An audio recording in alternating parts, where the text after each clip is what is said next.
There's an article in this morning's paper in the opinion exchange page from a professor.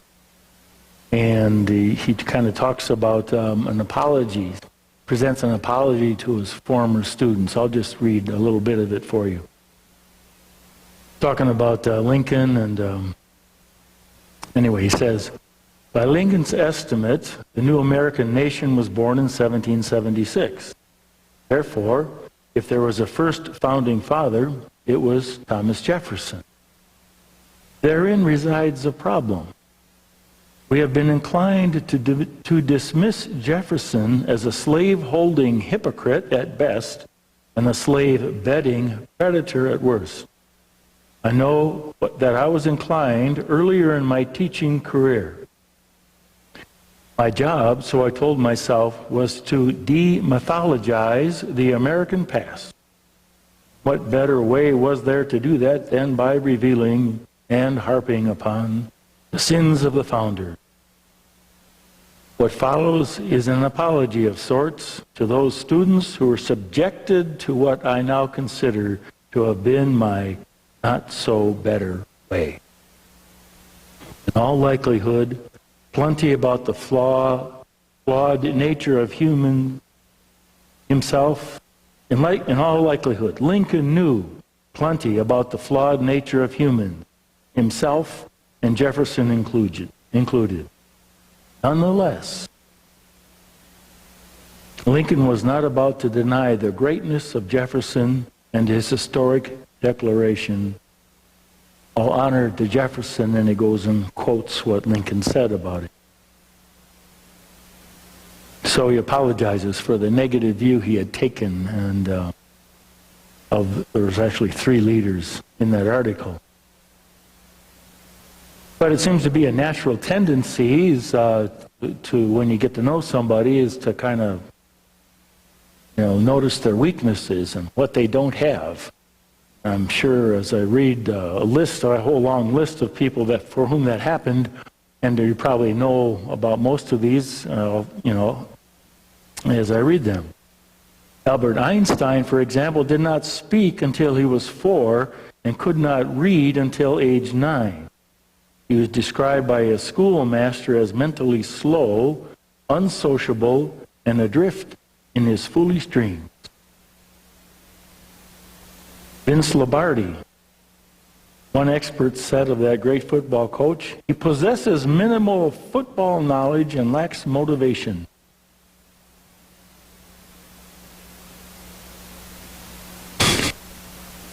Just one more. Thomas Edison's teachers advised his parents to keep him home from school, stating that he was too stupid to learn anything. Yeah, we can do that, can't we? Don't we do that? Tend to do that too. You get to know somebody, you get to know something about them. You're around them for a little while, and you think you know all there is. But it's especially important to know something negative, so you can say, "Oh, yeah, so and so, such and such about this person." But, and everybody needs a critical thing to say, don't we? Have to say something critical, and it's not all that helpful to anybody when we do that. And that's what's going on in the gospel today as well. Jesus goes back in Mark's gospel for the first time, and the last time, he goes back to his home in Nazareth. And in his home in Nazareth, he starts saying some astonishing things, and people are kind of look at him and saying, wow, but then they say, well, wait a minute. We know this guy. He grew up to us. He spent 30 years as a carpenter here in Nazareth. Who does he think he is? We know him, so it was too much for them. Just quiet down, sit down, go back home, be with your mom. And put him away. Put him in a box. You're in that box, you can't get out. So it says Jesus couldn't work very many miracles there except for a few people who had a little faith. He worked miracles with them, but he went off and someplace else where he began to continue his preaching and his healing. in the street. And we can do that to Jesus ourselves, can't we? I know who Jesus is. I can quote some of the Bible. I can tell you what the values are. And I've even put some of it into practice into my own life. That's enough. That's it. Got my little box here. It's where Jesus belongs. And I don't want to hear anything more. Isn't the truth of it that we, each of us, is always more than any one person knows of us?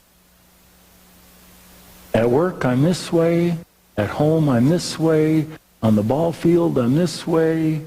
With some of my friends I grew up with, I'm kind of this way. I'm all the same person, but different aspects of our personality comes out in different situations and with different people. Nobody knows the fullness of who we are. Some people might say, oh, you're just great, and other people might say, what a turkey you are. And both of them might be true. But nobody knows the fullness of who we are. There's always more to us than any one person knows. And that's true for others too. There's always more to other people than we could possibly know. Come to know only a part of them and the part that they share with us. And even if we live with someone and know them day in and day out, we still don't know all of what's going on in their mind, all of what's going on in their heart, all of what's going on in their prayer. We don't know it all. There's always more to others than we could possibly know. That's especially true when it comes to their weaknesses. Because in their weaknesses, that's where we can kind of get blinded and locked into whatever fault or weakness they seem to be living out and just seems so obvious to us. But as it said in that second reading, I asked God to take this fault, this weakness away from me. And he said, no, I'm not going to do it. Because in weakness, power reaches perfection. So I am content with weakness and all the rest. Because in Christ, when I am weak, it's then that I'm strong. And if all we do is come to know in someone else their weaknesses and shut them down, we might not know how God's working in their lives and changing them and bringing them to be something more than they are now. Have you known that in your own life? You know that I turn to God most in my weakness and in my faults.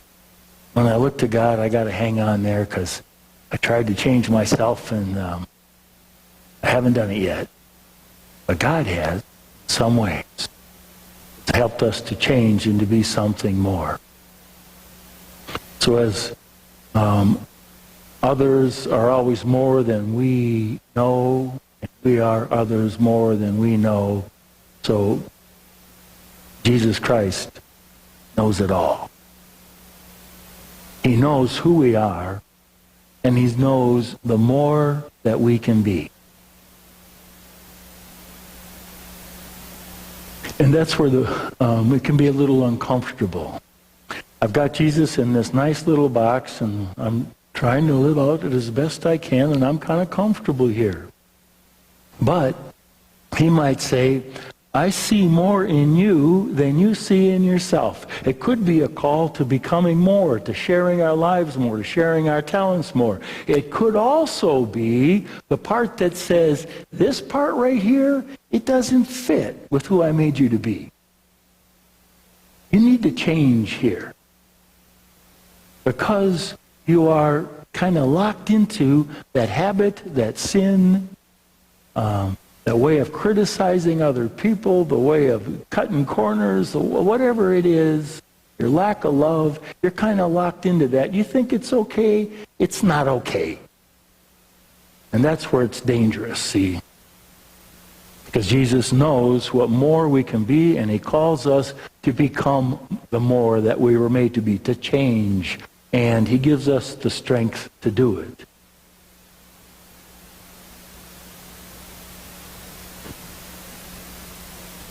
So who are we? We don't even know the best we can be. But he does. And he wants us to remain open to his love, to his call, to his word. He also wants to affirm us, to strengthen us in who we are. I can't tell you how many times I've been in a parish and someone who is now a leader earlier on wasn't. And they said, when the new person comes into like the parish council, say, well, how is it that you got here? And the one who's a leader said, well, I didn't see it at all, but so-and-so or the pastor asked me to be part of this, and I said, I don't see it. And I said, I do, I think you can, and by golly, that person was right. I come to know myself more. And I'm glad I'm involved this way. I'm glad I am more a part of the community.